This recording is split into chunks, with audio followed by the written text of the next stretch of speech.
Hey you guys, it's MJ. How are you?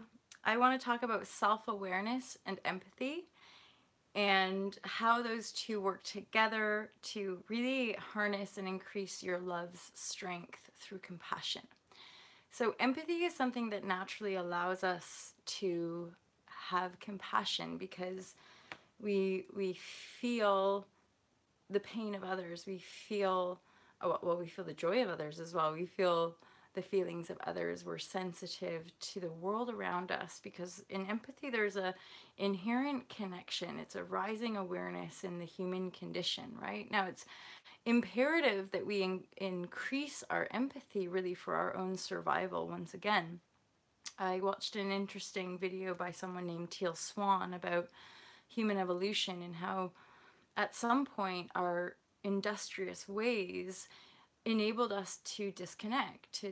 I call it just disconnecting from the divine or disconnecting from our source and simply relying on our mechanical manipulation of the external world to fulfill our inherent basic needs on this planet, which is a great thing. And yet the shadow aspect of that is the denial of our emotional body, which is the denial of the connection that we have within our source self, which naturally allows us to experience empathy because in truth we are all one. We're all connected by the same divine life force, um, energy, light, information, uh, with the backdrop of infinite space, infinite void, and infinite darkness, right? So we're always exploring this universal reality of a light and dark forces. Now, in human form, we get to experience it very dynamically through this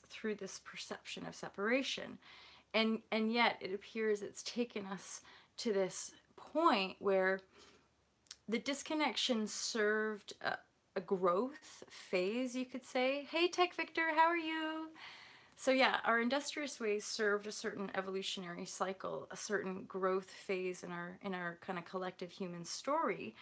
And now, I certainly do talk about the new paradigm and talk about mass spiritual awakening, a global awakening that's going to allow us to pioneer a more harmonious world, which means a foundational restructuring of our systems that align with our common humanity and ultimately a common respect, right? uh, Fact that we all deserve to be here, and essentially we have to abolish or transform all of our divisive mental patterns and energetic patterns. So racism, classism, sexism, ageism, the things that kind of compartmentalize us and limit us as beings rather than a more fluid, harmonious exchange from a deeper understanding of our kind of cosmic heritage or our universal heritage as beings rather than this weird veiled perception of what people call the matrix or the 3D illusion.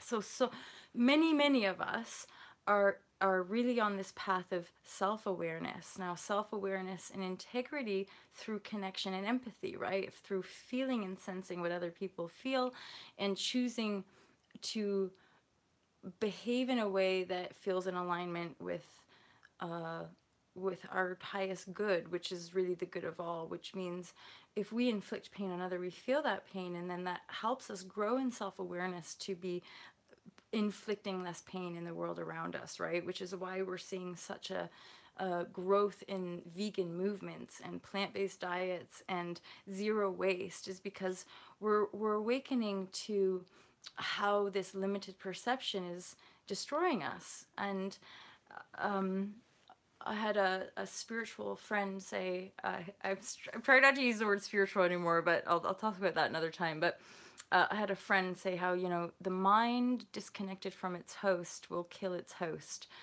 Um, and we're seeing that in the kind of distortion and playing out of living in a sick culture, And so the sick culture is simply representative of a mass of humanity that have become completely disconnected. And so are just perpetually kind of reacting and resisting and blaming and attacking in many circles and many areas of life. And part of the reason I wanted, I'll share it now. The reason I'm wanting to stop saying spiritual is like another way to compartmentalize humans is in the Fearless Life Guide, I talk about how like a monk is no more spiritual than the person on Wall Street, but the form that they're embodying is different, right? It looks different because the essence of the teachings is that we are all spiritual. We're all made up of the same stuff. We're all one with the same energy, right?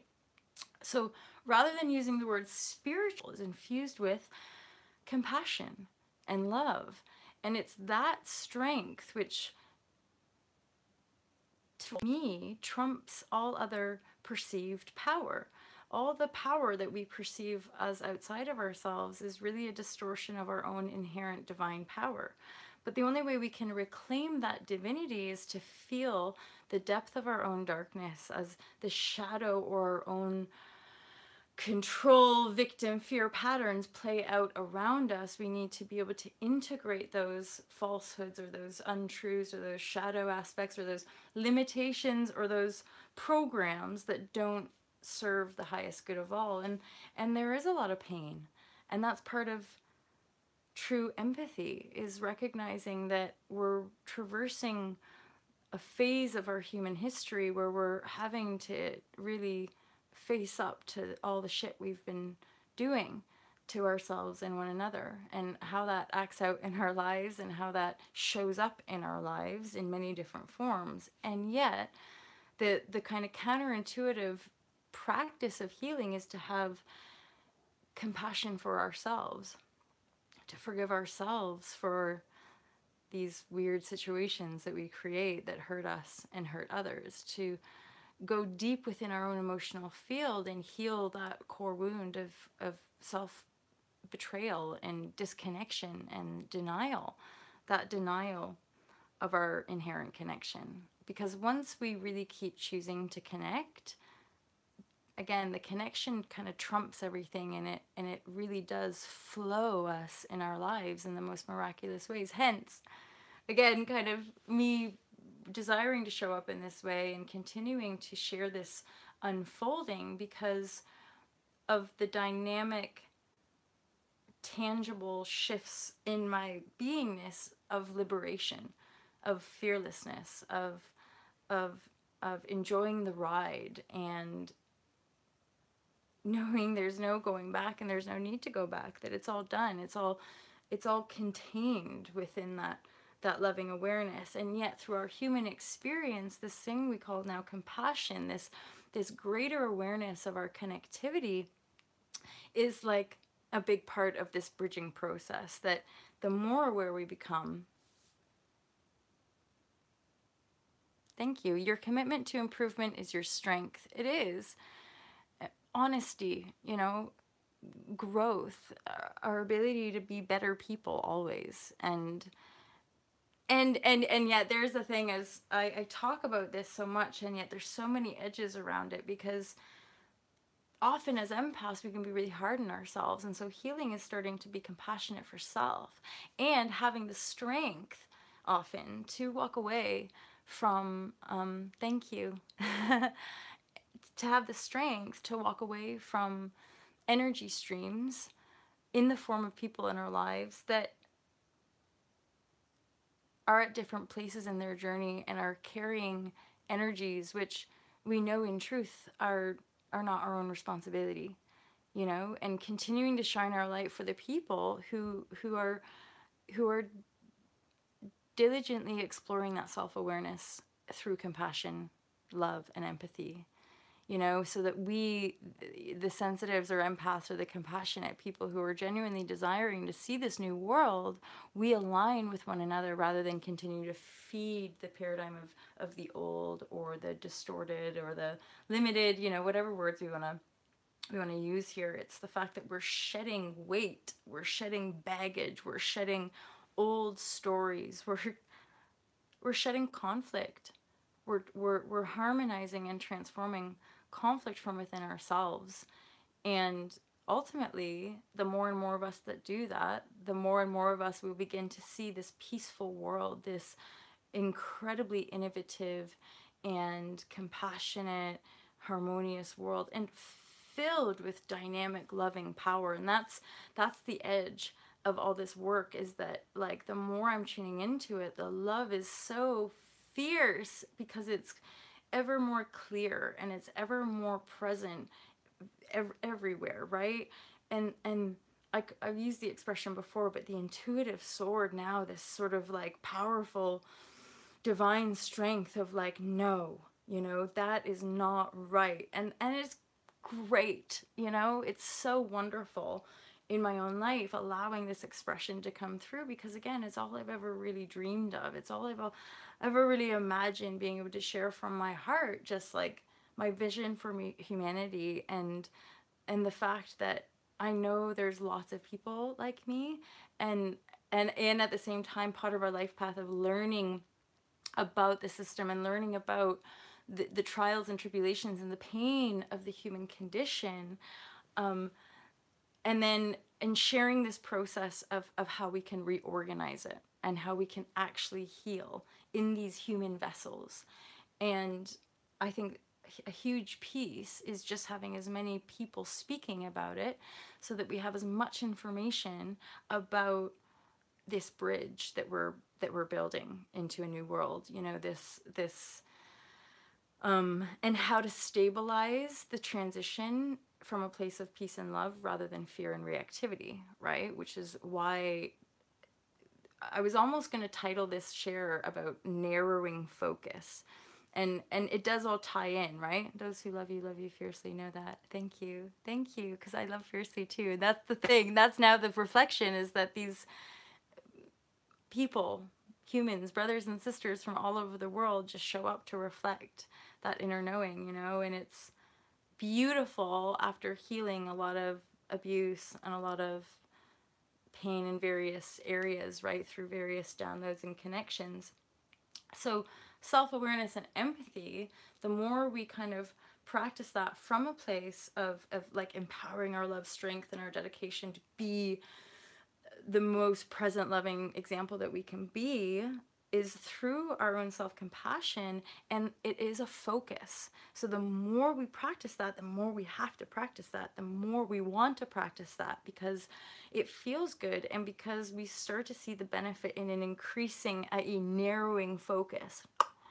Even though the energy is very fluid and very like it can, it's light, it's like it can move from here to there to there, it's very malleable and flexible. Like think of Bruce Lee or some amazing martial arts. They like, obviously they're like mega strong, but they're like light and quick and, well, one with the environment, one, like they move with it rather than either trying to control it or being a victim of it.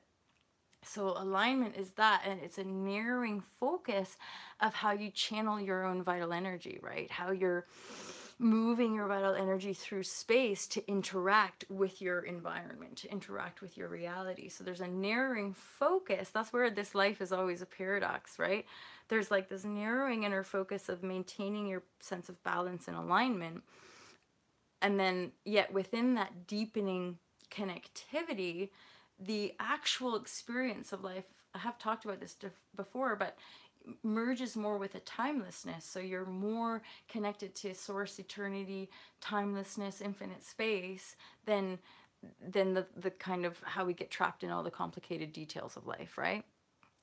Weirdly, miraculously, all those little details that used to stress us out, that shit just gets done. I can't even describe it. Like that stuff just miraculously gets done now, and or people turn up to like do it, and then my own inner focus is just continuing to like hone in on the connectivity and be guided as to how to share and what can be of most use to, you know, the collective that I'm connected to, basically. Tech Victor today. So much love to you, and I hope that was useful to you as well. Is it possible to figure this out with mind, MJ?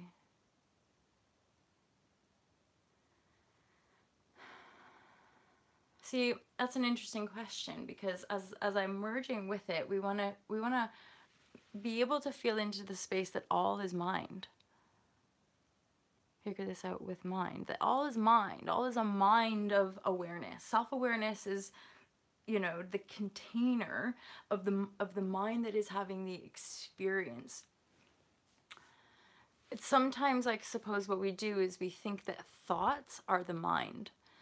And now thought is just like a creative a creative stream that's coming from an energetic awareness, that's coming from an energetic deeper awareness, and thought kind of stems from that. So mind helps us to be better containers so that we can be more aware of thought and then be the conscious choosers of thought, rather than just being the mindless kind of imprinted beings that are like mindlessly moving around.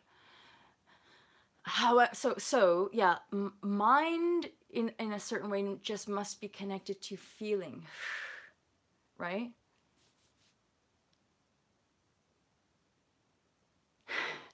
I know.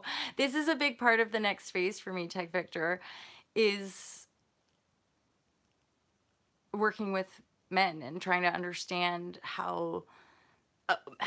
okay, so this is what I feel intuitively, is that men and women are the same. I watched Avatar recently. We're all warriors. We're all divine. We're all feeling, thinking, being, blah, blah, blah, blah.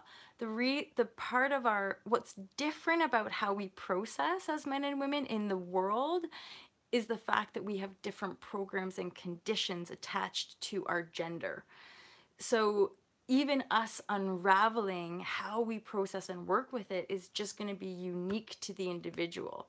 So yeah, so this engagement, this transaction, you could say, is like feedbacking off of one another to be like, okay, that's like her process. How does that sit with me? How does that feel with me? How do I relate to that in the most loving, compassionate, harmonious way possible, right?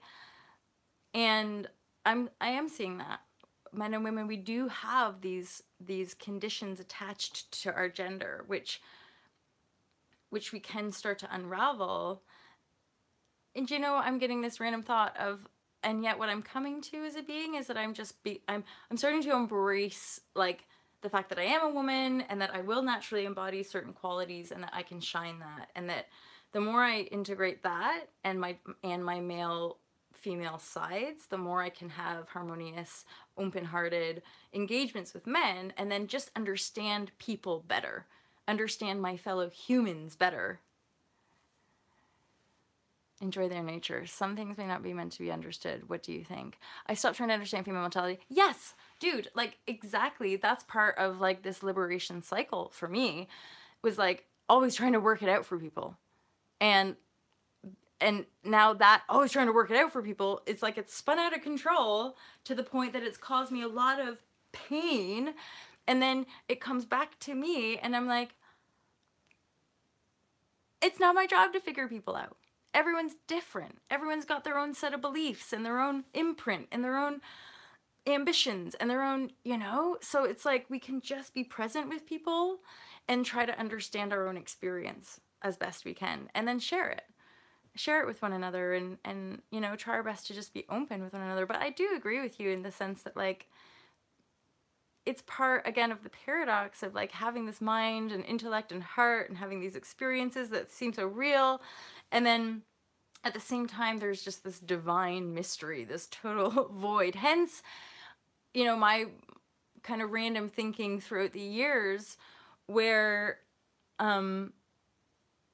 you know, like none of it really matters. And also like when you start to think white out there of like the universe and the fact that we're just this like planet floating through infinite space in this fucking amazing magnetic solar system of a constellation, which it all thrives off of one another. Hey, Rochelle, when you start thinking out there like that, the human perspective starts to seem really just weird and small, and you're just like, what is happening? And it also bursts through loads of potential fears, because nobody knows. Like, no one human can tell you exactly, because I do believe we all have to just figure it out for ourselves. And then at some point, ideally, like my vision is that we just at some point can enjoy the life and enjoy the celebration of life again, and enjoy the expansion, the dynamic exchange of life, right? I find a stork, a fox in the bush lately, and we appreciate each other's presence, that we respect each other's nature. Yes, appreciation, common respect for like existence. There's a dialogue with life force, right? There's a connectivity, which is just a very different way of relating than disconnected, right? So that's what I was saying earlier about like spiritual, not spiritual, it don't matter. Either a being is connected or not. Nature tends to be connected, you know, like the beings in nature and the creatures in natures are, that's why they teach us so much at this point, you know. So yeah, as long as we're connected to self, the more you connect to self, the more you can just be like, oh, I can work with people and try to understand. But at some point that might kind of just dissolve, right? And isn't it nice to just enjoy relating to people and not have to figure it out for each other, but be able to love one another? And that's something that is just forever ingrained in me, that no matter what happens in this life, I'm always going to find a way back to love, back to compassion. I talked to a spider to clip its web over a doorway. It listened and got out of the way. I let it think, did anybody else see? Isn't, I do stuff like that as well, where you're like, oh no, you know, sorry to disrupt your home. And yeah, spiders are, I do increasingly love the creatures. And we're sharing the planet with them, right? So we can totally just relate and communicate. That's like next level, right, Rochelle?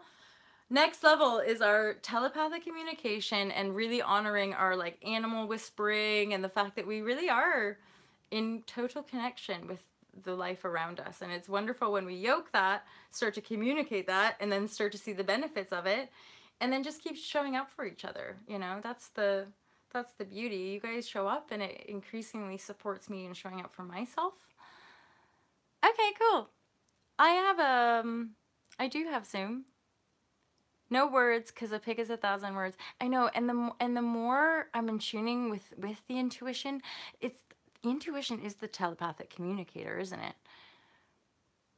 You know, like when we're feeling into the intuition, we are that.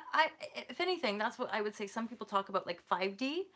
So it's like when we're attuned with the intuition, that's what people would say, like operating from that like higher consciousness, like that 5D, and then infusing that into your reality rather than like bombarding and fighting against your own self. Conflict, right?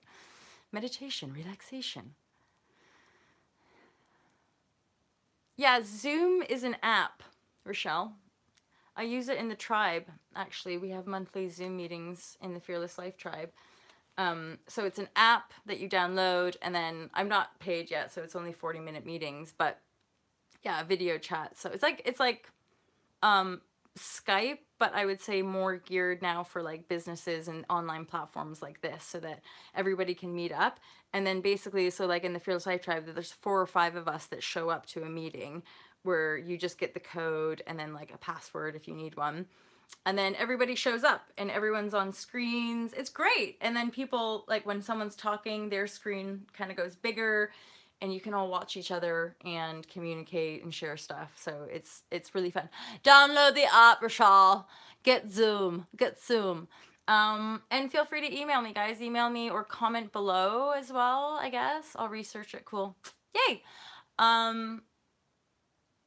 Just have a great day where we are in the world. Lots of love, you guys. Thanks so much for tuning in today. It's always so fun when it gets interactive like this. I appreciate your comments and how it evolves the share. So have an awesome day, and feel free to email me, or like Rochelle does, you can message me on the Alta Love Facebook page as well, Tech Victor, and we'll be in touch. Enjoy the weekend, Rochelle. Bye, Tech Victor. Bye, you guys.